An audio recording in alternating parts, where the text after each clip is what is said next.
Hello, once again, this is Brother Teacher. Most of you that watch my videos, particularly my subscribers, you've noticed from time to time throughout the years that I would have a beard sometimes, and sometimes I'd be clean shaven. It's a matter of choice. One day, not too long ago, a good friend of mine, female, came up to me, and she happens to also be one of my students, and she said, "Hey, teacher, when are you going to shave that beard off?" And I said, whenever I decide to. I said, "Why do you ask?" She said, "You look much better without it."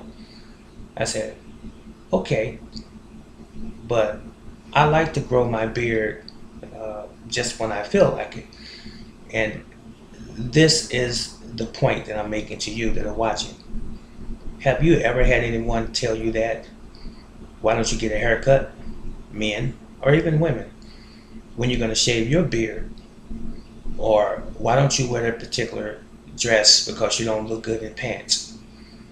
Why don't you put on makeup because you don't look good without makeup? Why don't you take makeup off because you look better plain? The whole point is this: you have your own choices, just like the individual that's trying to maybe in a friendly way coerce you to subscribe to their way of thinking, as it were. It's like this: how can there not be beauty if that's how I naturally am? Should I say it to you a different way?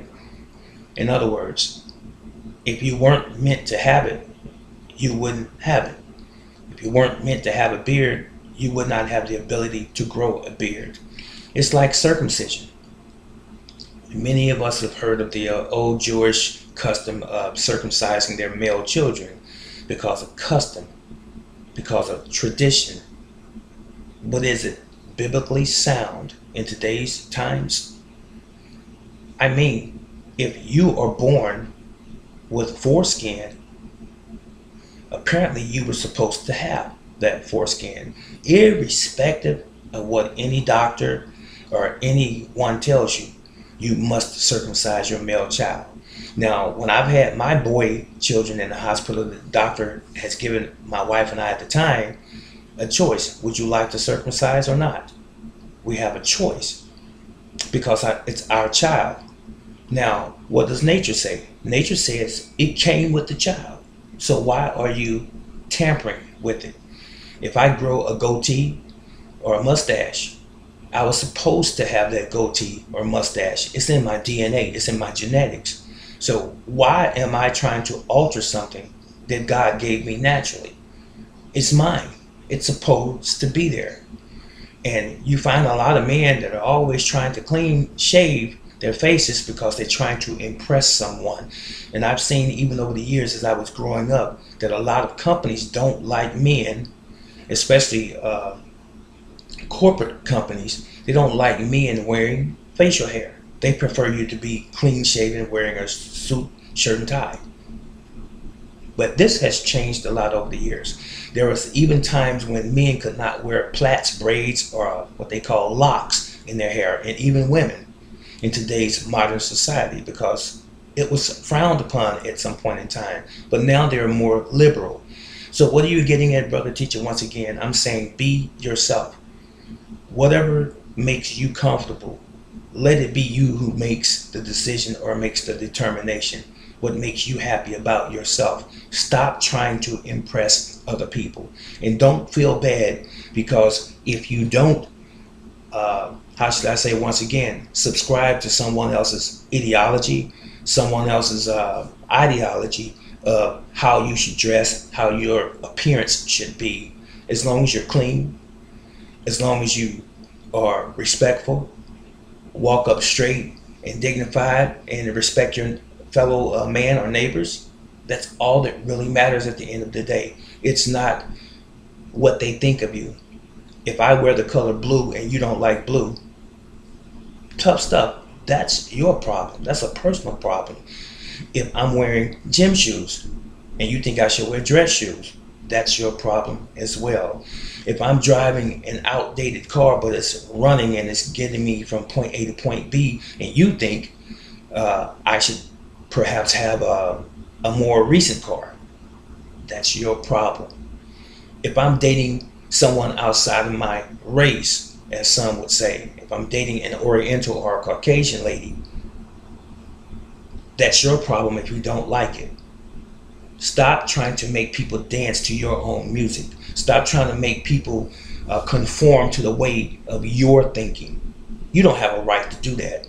Even if you live in the home of your parents.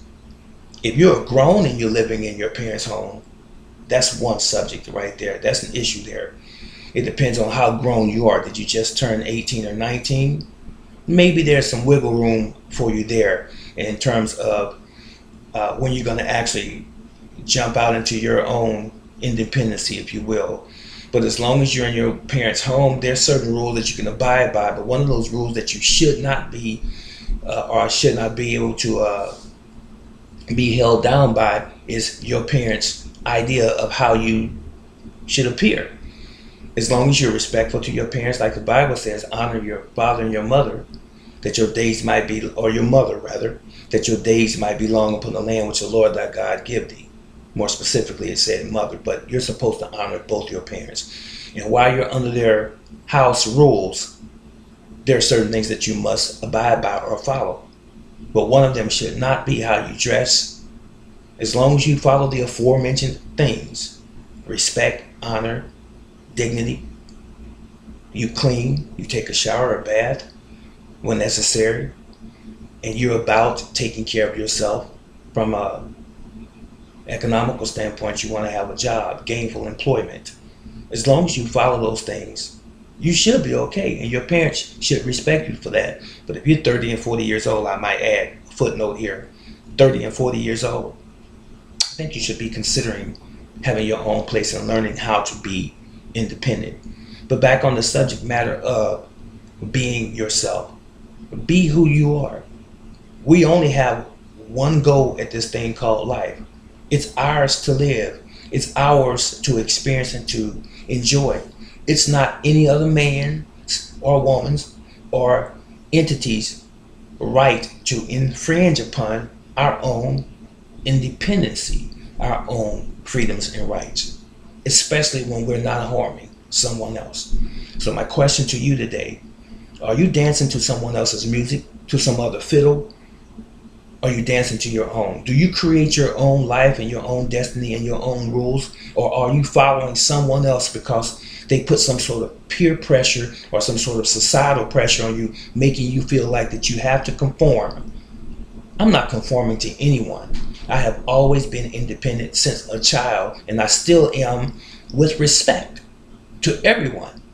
I'm still independent. I don't step on anybody's toes unnecessarily.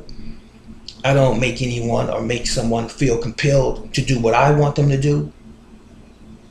Why? Because they have a right and they have a choice or a freedom of choice as well. What's your choice today? Are you your own person or are you somebody else's? It's your brother teacher. Let me know what you think about this. All right. So long.